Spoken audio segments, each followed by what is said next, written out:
It is so decided. After Sierra Leone convened a meeting in the Security Council earlier this week to highlight the historical injustice of Africa's non-representation in the permanent category, very good afternoon. The UN chief sought to affirm his position on the matter. It was the session of the Security Council to correct the injustice, the appalling injustice of the absence of Africa in the permanent members of the Security Council and the low representation of Africa in the Security Council. Africa has been a double victim of colonialism.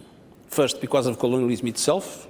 Let's think about the transatlantic slave trade. But then a victim of colonialism, because when the institutions that rule the world today were created when many African countries were under colonial domination. And for the first time here, there was a consensus in the Security Council that this needs to be corrected. With the World Health Organization declaring the Mpox epidemic in Africa a global public health emergency, Guterres called for a huge mobilization of the international community to meet the moment.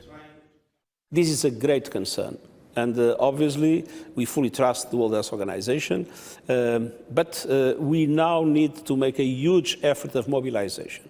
Mobilization of the country itself and the region, but mobilization of the international community, because resources will be needed, capacities will be needed, and we need to bring quickly into the area all the instruments that are necessary to contain it, first of all for the people not to suffer, and then for the disease not to spread, because that spread would be a disaster for the region that we need to avoid at all costs. On US-facilitated Sudan ceasefire talks in Geneva, Switzerland, that got underway Wednesday, without the main two warring parties, the Sudan Armed Forces and the Rapid Support Forces, present, after 16 months of fighting that has created the largest displacement crisis in the world.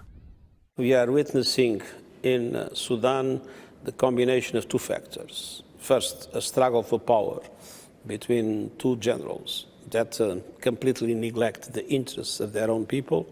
Second, a clear interference of a number of countries that consider that Sudan is very important and that wants to have a role, which of course complicates inevitably the situation. Which countries are those? United Arab Emirates, perhaps? Some countries support one side, some countries support another. The problem is now not to make a list, because the list probably would be incomplete. The problem is that we need to end external interference. And we need to put everybody together, putting pressure on these two generals to make an agreement, to make a ceasefire, and then to make an agreement that allow, with the support and the involvement of the civil society, to go back to the process of democratic transition.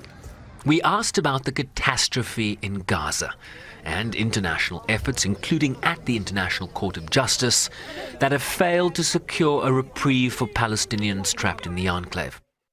Rulings of the International Court of Justice must be obeyed. Institutions must be taken seriously. The rule of law must prevail. The Charter must prevail. International law, international humanitarian law must prevail, which means that it's absolutely essential to make sure that the international community mobilizes itself to guarantee that what we are witnessing today in Gaza, with the massive destruction of Gaza and with the largest number of civilian casualties of any crisis that I've witnessed, that ends, that a ceasefire takes place, and that is the beginning of a two-state solution that is the only possible way to allow for Israelis and Palestinians to live together in peace.